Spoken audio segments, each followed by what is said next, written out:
Hello साथियों, संतोष creation में आप सभी का हार्दिक स्वागत है। आज फिर से नया मैथमेटिक्स जो है लेकर आया हूं। एसएससी एमटीएस के लिए इंपॉर्टेंट क्वेश्चन है और इस तरह का क्वेश्चन एकदम 100% आपके एग्जामिनेशन में आएगा जो क्वालिफाइंग होगा।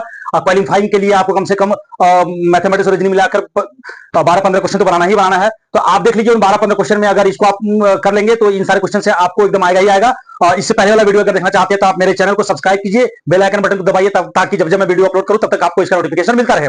साथ ही साथ मेरे चैनल को अगर अच्छा लगे तो लाइक शेयर कमेंट जरूर कीजिएगा। और बस हमारे कुछ 2-4-10 वीडियो आप देख लीजिए, आपको क्वालिफाइंग नंबर आ जाएगा। क्वालिफाइंग नंबर ही नहीं बल्कि आपको इतना ज्यादा नंबर मिलेगा कि आप क्वालिफाइंग से ऊपर नंबर अपाएंगे। बस आप वीडियो केवल देखते चलिए, बस आप देखेंगे ये सारा चीज क्लियर हो जाएगा। ज्यादातर तो मैं शॉर्ट में ही बताऊंगा, लेकिन फिर मैं उसका रिजल्ट ही बताऊंगा ताकि आप कहीं अगर ट्रिक भूले तो आपका वही जो बेसिक रूल है वही आपका काम आएगा। तो चलिए ज्यादा समय ना लेते हुए हम लोग इसको चलते हैं। देखिए इसमें करना क्या है। सबसे पहले क्वेश्चन को यहाँ पर क्या लिखा हुआ है।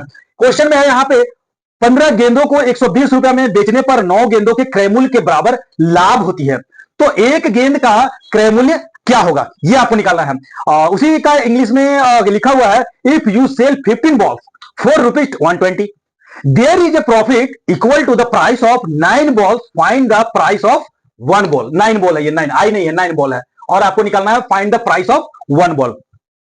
चलिए इस तरह के क्वेश्चन को हम लोग कैसे निकालते हैं। सो देखिए ये प्रॉफिट एंड लॉस वाली क्वेश्चन है, तो बेसिक भी बताऊंगा और मैट्रिक भी थोड़ा सा बताऊंगा जो कि आपको समझ में आए। देखिए इसमें सबसे पहले हम लोग सॉल्यूशन लिखते हैं। सॉल्यूशन लिखने के बाद यहाँ पे हम लोग करते क्या है। सो देखिए सबसे पहले हम जानते हैं कि प्रॉफिट, यहाँ जो है हमारा क्रय मूल्य निकालना है और यहाँ पे प्रॉफिट जो है वो दिया हुआ है। प्रॉफिट इक्वल टू क्या होता है आपको सबको पता होगा कि selling price minus cost price होता है। यानी जितना में हम बेचे उसमें से जितना में हम खरीदे थे उसको माइनस कर देंगे और जो आपका अमाउंट आएगा वो प्रॉफिट हुआ। लॉस में जस्ट उल्टा होता है। लॉस में मतलब क्या हुआ, खरीद कर लाए और कम में बेच दिए, यानी कि सीपी माइनस एसपी, तो जो आएगा वो आपका लॉस हो जाएगा। तो चलिए पहले प्रॉफिट देखते हैं, प्रॉफिट कितना है। तो यहाँ पे लिखा हुआ if you sell 15 balls for इतना rupees there is a profit equal to the price of 9 balls. ये नहीं दिया हुआ है कि प्रॉफिट 9 रुपीज हुआ, ऐसा कुछ नहीं दिया हुआ। जैसे यहाँ पे लिखा हुआ है कि 15 बॉल्स को 120 में बेचे, यहाँ तो प्राइस दिया हुआ है कि 15 बॉल्स का एसपी कितना है, लेकिन प्रॉफिट जो है वो बॉल्स ही दे दिया है कि प्रॉफिट आपका 9 बॉल्स हुआ। तो अभी तो हमको नहीं पता है भाई कि एक बॉल्स को जो है वो कितना में खरीदे थे। यहां से तो आप है कि 15 बॉल का आप एक बॉल का निकाल लीजिएगा कि कितना में हम सेल किए एक बॉल का, लेकिन सीपी तो हमको पता नहीं है। क्वेश्चन ऐसा दिया हुआ है, थोड़ा तो क्वेश्चन कॉम्प्लिकेटेड है, तो ये कॉम्प्लिकेशन को जो है कि सरल करने के लिए हम ये ट्रिक लेकर आए हैं। चलिए इसमें कुछ नहीं करना है, आपको प्रॉफिट जो दिया हुआ है उसको लिख लीजिए। प्रॉफिट क्या दिया हुआ है, प्रॉफिट देखिए आपको 9 बॉल्स दिया हुआ है, तो यहां लिख लीजिए 9 बॉल्स। ठीक है, देखिए 9 बॉल्स यहाँ पे लिखिए। उसके बाद यहाँ पे इक्वल एसपी कितना दिया हुआ है, तो एसपी किसका दिया हुआ है, 15 बॉल का दिया हुआ है एसपी। तो 15 बॉल्स का एसपी दिया हुआ है और सीपी तो नहीं पता है, तो कितना बॉल्स का सीपी हमको निकाल यहां रखना होगा, 15 बॉल का सीपी निकाल रखना होगा, 15 बॉल्स का सीपी और ये 15 बॉल का एसपी हो गया। यहाँ पे 15 बॉल का एसपी में से 15 बॉल का सीपी को माइनस करेंगे तो 9 बॉल्स आपका प्रॉफिट आ रहा है। हम सबको बॉल में ही अभी लिख दिए हैं, थोड़ा सा कॉमन सेंस लगाइए। अगर प्रॉफिट मेरा बॉल में हो रहा है तो एसपी को भी बॉल में लिखिए, सीपी को भी बॉल में लिखिए। तो आप ये बताइए कि 9 बॉल्स कब आ रहा है, जब 15 बॉल्स को बेचते हैं तब आ रहा है मेरा ये प्रॉफिट। तो करना क्या होगा, तो 15 बॉल्स का ही बात किया गया है, तो 15 बॉल्स को बेचते हैं उसको यहां रखते हैं और 15 बॉल्स का सीपी को यहां रखते हैं। 15 बॉल, अगर यहां पे 15 बॉल का एसपी रख देंगे और खाली यहां सीपी लिखेंगे तो ये गलत बात है।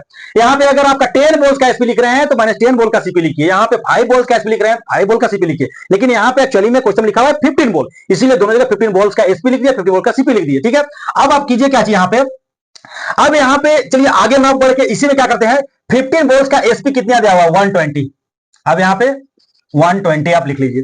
ठीक है, उसके बाद 15 बॉल्स का सीपी जो है वो आप इधर करके ले आइए। तो चलिए यहां पे आप ले आइए इधर इस साइड में, तो यहां कितना हो जाएगा, ये हो जाएगा आपका there is a profit of to the price of 9 balls. 9 balls के सीपी के बराबर है, सॉरी 9 बॉल्स के सीपी के बराबर प्रॉफिट है। प्रॉफिट जो हुआ यहां क्वेश्चन में क्लियर दिया हुआ है कि प्रॉफिट जो है वो equal to the price of 9 balls, यानी 9 बॉल का जो सीपी है उसके इक्वल इसका प्रॉफिट हुआ। तब चलिए यहां भी सीपी है, यहां भी सीपी है, एक साइड ले आइए, माइनस में इधर आ गया तो प्लस में हो गया, 24 सीपी हो गया इक्वल टू यहां पे 120 हो गया रुपीज। ठीक है, क्योंकि ये 15 बॉल्स का एसपी ऑलरेडी यहां दिया हुआ, इसको यहां पे रख लिया हम लोग। ठीक ना, यहां पे रख लीजिए। अब क्या कीजिए कि सीपी निकालना है तो 120 और ये नीचे चला जाएगा, इसको काट दीजिए, 5 मार्क में हो गया। यानी कि आपका एक बॉल का प्राइस यानी सीपी जो है वो 5 रुपीज में आपका निकल के आपके सामने आ गया। तो बच्चे इस तरह का क्वेश्चन को आप ध्यान रखिएगा और ऐसे ही आपको बनाना है। बस इस जगह पे थोड़ा सा बच्चे लोग गलत फहमी होगा इसको समझने में, तो ध्यान रखिएगा कि यहाँ पे प्रॉफिट अगर बॉल्स में दिया हुआ है तो कितना बॉल्स, तो 9 बॉल का सीपी जितना है उतना दिया हुआ है। और तो यहाँ पे हम वही कर लिए, 15 बॉल का एसपी पहले लिख लिए, फिर से 15 बॉल का सीपी और 15 बॉल का एसपी जो है दिया हुआ है उसको यहाँ रख दिए और बाकी सीपी सीपी वाला एक साइड ले गए। तो ये सब चीज थोड़ा सा आप कॉमन सेंस लगाइएगा, आ जाएगा। चलिए हम लोग नेक्स्ट क्वेश्चन चलते हैं। नेक्स्ट क्वेश्चन, ये क्वेश्चन नंबर 1 दे दीजिए, नंबर मार्किंग कर दीजिए, 2 दे दीजिए, ये 3 दे दीजिए और ये 4 दे दीजिए। देखिए क्वेश्चन 2 में क्या बोला गया है, क्वेश्चन 2 में बोला गया find the average given number, find the average of given numbers, दिए हुए संख्याओं का औसत निकाले। तो इस तरह की संख्या का औसत आपको निकालना है। तो आप यदि मेरे वीडियो को कंटिन्यूअसली देख रहे होंगे तो कहीं ना कहीं इस तरह का क्वेश्चन आपको मिला ही मिला होगा। इससे पहले वाले वीडियो में भी देखिएगा, कुछ क्वेश्चन आपको इस तरह से मिला होगा, उससे पहले वाला देखिएगा उसमें भी मिलेगा। यानी कि मिला जुला के आपके सिलेबस का ही सारा क्वेश्चन रहेगा। और ये मत भूलिए कि ये सिर्फ एमटीएस के लिए ही है। आप जिस भी एग्जाम का तैयारी कर रहे हो जिसमें ये सारे चैप्टर का सिलेबस होगा वो इससे ये आएगा ही आएगा। तो आप देख लीजिएगा, समझ लेंगे तो आपको बुक से पढ़ने में आपको दिक्कत नहीं होगी। यहां देखिए, यहां पे क्या लिखा हुआ है, सो देखिए, find the average of given numbers, दिए हुए संख्याओं का औसत निकाले। अगर इस तरह का संख्या दिया हुआ था तो एक चीज आप ध्यान रखिएगा जो कि मैं पिछले वीडियो में बता चुका हूं कि यहां देखिएगा कितना डिजिट का है। तो सभी 3 डिजिट का सभी 3 डिजिट का नंबर है। कितने हैं, 1 2 3 4 5 6 7 7 नंबर्स है और सभी 3 डिजिट्स का है।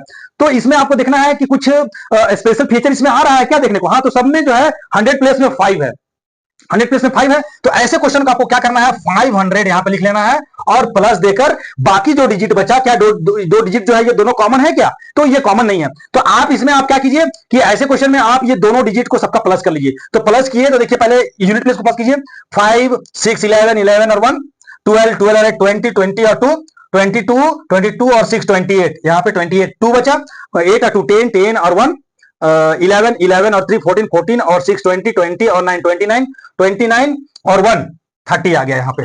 ठीक है, अब ये है कितना, तो 7 को है तो 7 से डिवाइड कीजिए, इसको मत कीजिएगा 7 से डिवाइड, सब में से इसको हम लोग क्या कर लिए, कॉमन कर लिए। अब यहाँ पे आप देखिए कितना हो गया, अब इसको डिवाइड कीजिए, 7 4 जा 20 7 4 जा 28, यानी कि आपका 544, ये आपका आंसर आ गया। यदि आप चेक करना चाहते हैं इसको तो आप जो बेसिक रूल्स है उस रूल से आप इसको चेक कीजिए। मान लेते हैं कि ये ट्रिक अगर भूल गए तो आपको बेसिक रूल ही काम करेगा। तो यहाँ पे देखिए क्या करना है, सबसे पहले तो इसको प्लस कीजिए। तो प्लस आप यहां दोबारा करने का कोई सॉल्यूशन लिख लीजिए पहले यहाँ पे। चलिए आप लिखिएगा ना लिखिएगा वो तो एग्जाम में आपको लिखने की जरूरत नहीं है सब। देखिए इसमें आपको क्या करना है, यहां तो हम प्लस किए, यहां तक तो प्लस कर लिए, तो लिख लीजिए 8 आएगा, 10 प्लेस में 0 आएगा। अब बचा था 3, वो 3 को इसके साथ जोड़ना है। तो 5 7 जा 35 और 3 38 हो गया। इसको टोटल को 7 से डिवाइड कर दीजिए, 7 5 जा 33,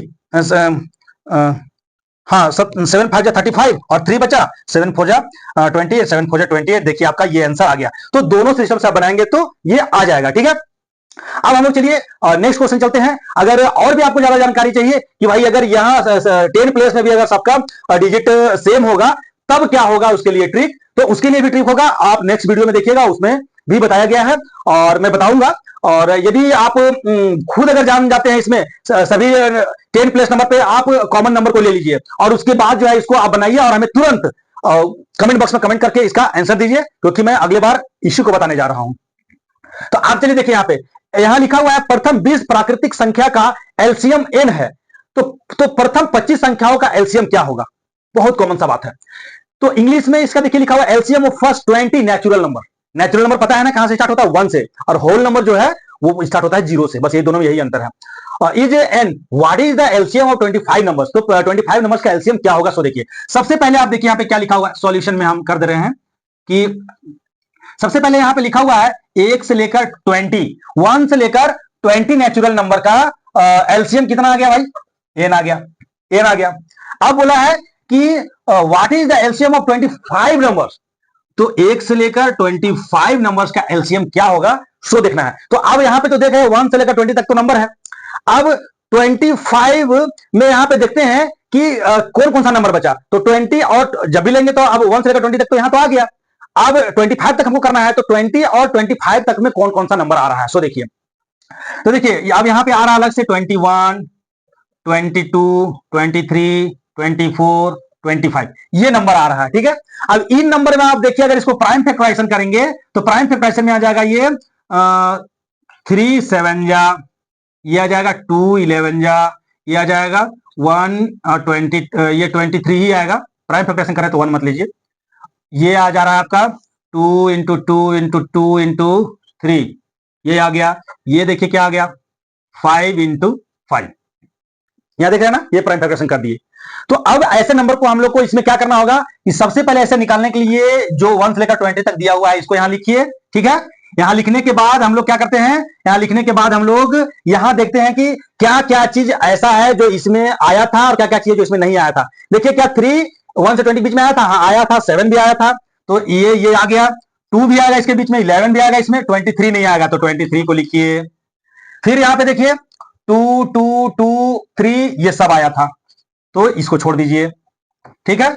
अब यहां देखिए 5 5, ये 5 5 जो है इसमें एक 5 तो यहां पे आया है, लेकिन एक 5 जो है यहां पे आपका छूट गया है, ठीक है। अब इसको मल्टीप्लाई कीजिए तो हो जाएगा 3 5 जा 15 और 5 2 जा 10 और 1 11, तो ये इतना आपका आंसर आया, जो कि आपका यहां पे देखिए आंसर सी है। अब बताएंगे कि सर यहां पे 5 5 तो यहां पे आया, लेकिन आप ये 5 को यहां पे क्यों लिए, तो मैं बता देना चाहता हूं आपको कि यहां पे देखिए 5 जो है वो कहां कहां 5 आता है। तो 1 से 20 तक में अगर 5 देखें तो एक 5 में आ जाएगा, एक 10 में आएगा, एक 15 में आएगा और एक 20 में आएगा। यहां देखते हैं 5 में 1 बार यहां ये 5 आया, ये 2 इंटू 5 आया, ये 3 इंटू 5 आया, और यहां देखिए 5 इंटू 5 आया। तो ये 5 ये 5 ये 5 ये 5 तो कॉमन होके ये 5 तो इसमें आ गया, लेकिन देखिए एक एक्स्ट्रा 5 जो है कि आपका बच जा रहा है, वही 5 को यहां लिख दिए। अब किन्हीं बच्चे का मन में एक और क्वेश्चन आएगा कि यहां तो 2 बार 5 था, तो आप एक बार 5 को यहां लिया और एक 5 को फिर इसके अंदर शो कर दिए, लेकिन यहाँ 2 जो है 3 टाइम्स है, तो इसमें ऐसा क्यों नहीं किए। तो मैं बता देना चाहता हूं कि ये 3 टाइम्स 2 है, उसको आप देख लीजिएगा। जैसे मान लेते हैं कि 2 कहां कहां आता है, तो 2 तो 2 में आया एक बार, चलिए 4 में आएगा, 6 में आएगा, 10 में आएगा, 12 में आएगा, 14 में आएगा, 16 में आएगा। उसी तरह करके यहाँ 2 आया, यहाँ 2 2 बार आया, यहाँ 2 इंटू 3 आया, यहाँ 2 इंटू 5 आया, यहाँ 2 इंटू 2 इंटू 2, यहाँ 3 आया। उसी तरह यहाँ 2 इंटू 2 2 इंटू 7 आया। उसी तरह 16 में देखिए, 16 में देखिए, 16 में क्या जाएगा 2 इंटू 2 इंटू 2 इंटू 2। देखिए ऑलरेडी 16 जब आया तो उसमें 4 गो 2 आ गया, तो क्या 3 गो 2 नहीं है इसमें, 3 गो भी तो 2 है, तो ये तीनों 2 ऑलरेडी इसमें आ चुका था। इसलिए हम लोग क्या किए कि ये 2 को ना लेके यहाँ पे 5 को लिए, क्योंकि 5 यहाँ 2 बार नहीं आया। तो आपको ये भी कॉन्सेप्ट क्लियर होगा, इसलिए आंख बंद करके इस तरह के क्वेश्चन को आप ऐसे बनाइएगा, आपका टाइम जो है बहुत कम लगेगा। तो अब चलिए नेक्स्ट क्वेश्चन को हम लोग चलते हैं कि इसमें लिखा हुआ है buy 3 get 2 free, how much percentage discount it is. 3 खरीदे 2 मुफ्त पाए तो प्रतिशत छूट निकाले। आपको इसका अगर आप रेगुलर मेरे वीडियो को देख रहे होंगे तो आपको इस तरह क्वेश्चन आपको मिला होगा। पिछले क्वेश्चन में लिखा हुआ था कि यदि आप 4 खरीदते हैं तो 1 फ्री पाते हैं। तो कभी किन्हीं बच्चे को दिमाग में ये आ जाए कि अगर कभी कभी कहीं अक्सर हम भी जाते हैं किसी मॉल में, तो वहां लिखा हुआ रहता है कि भाई 3 खरीदने पे 2 फ्री। तो फिर उसको मैंने कैलकुलेट किया वहां कि भाई 3 खरीदने पे 2 फ्री, इसका मतलब ये डायरेक्ट 30%, 40%, 50% ऐसा ना बोल के ये डायरेक्ट ऐसा लिख दिया। इससे फायदा क्या है सभी मैं बताता हूं। तो इसको मैंने आकर घर में सोचा कि भाई इसके अगर ऐसा क्वेश्चन है तो इसको बच्चे में भी ये क्वेश्चन आएगा, तो इस क्वेश्चन को सॉल्व किया जाए। तो ये क्वेश्चन मैंने बनाया, और ये क्वेश्चन कहीं ना कहीं आपके सिलेबस का ही आप देख लीजिएगा। बनाया हूं तो मैं अपने मन से, लेकिन ये क्वेश्चन कहीं ना कहीं आपके सिलेबस का ही आप देख लीजिएगा। ये क्वेश्चन ऐसे क्वेश्चन आपके आते हैं। अब देखिए किसी दुकान जाते, देखिए दुकान वाले कितने चालाक होते हैं। सो वो क्या करते हैं कि डायरेक्ट ये नहीं देते कि 40%, 50%, 30% ऐसा नहीं देते हैं। क्यों? क्योंकि अगर ऐसा देंगे तो उसका प्राइस में माइनस करना पड़ेगा। लेकिन अगर वो क्या करते हैं कि अगर 3 कपड़ा खरीदते हैं तो 2 कपड़ा आपको फ्री देता है, तो इसका मतलब यह होगा कि पैसा आपको उतना ही ले लिया जितना उसका प्राइस है, और आपको डिस्काउंट भी दिया। लेकिन वो डिस्काउंट आपको कैश में ना देकर वो कैश अपने पास रख लिया और अपना कपड़ा को वो बेच दिया, या अपना जो भी सामान है उसको बेच दिया। तो आप चलिए देखिए इस तरह के क्वेश्चन कैसे निकालते हैं।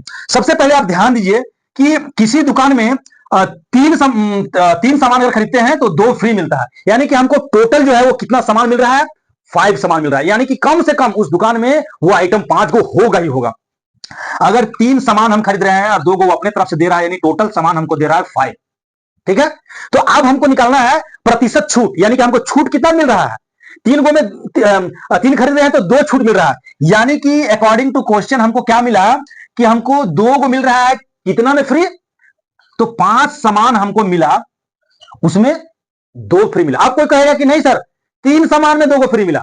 अरे भाई वो 3 सामान आप खरीद रहे हैं उसमें 2 को फ्री मिला, इसका मतलब कि टोटल में आपको देखना है कि टोटल कितना सामान मिला। तो टोटल आपको 5 सामान मिला, उसमें 2 फ्री मिला, तो टोटल परसेंटेज आपका फ्री कितना है? तो कुछ नहीं करना, 100 से इसको मल्टीप्लाई कीजिए, इसको डिवाइड कीजिए, इतना हो गया, यानी कि 40% आपका फाइनली ये आंसर हुआ। तो यदि कोई ऑप्शन आपको मिलता है तो उसको तुरंत टिक कीजिए, आपका आंसर बी सही है। तो इस तरह का आप सॉल्व कीजिएगा। साथियों, मैं जो भी बताया हूं ये आपको अच्छा लगा होगा तो आप मेरे वीडियो को लाइक कीजिए, शेयर कीजिए, कमेंट कीजिए, नए हैं तो सब्सक्राइब कीजिए, अपने दोस्तों में इसको शेयर कीजिए ताकि उन्हें भी बेनिफिट हो। ट्रिक में ज्यादा ना फंसिए, ट्रिक में फंसेंगे आप एग्जाम में फंस जाएंगे, इसलिए ट्रिक को पढ़िए। ट्रिक बहुत अच्छा चीज है, लेकिन बेसिक चीज को भी जानिए, ताकि ट्रिक आप अगर भूल जाते हैं तो आपको बेसिक रूल पता रहेगा तो थोड़ा समय ज्यादा लगेगा। कहीं ना कहीं आप समय निकालकर, किसी अन्य पार्ट में समय निकालकर और इसमें देकर आप इसको सॉल्व कर सकते हैं। तो समय देने के लिए धन्यवाद।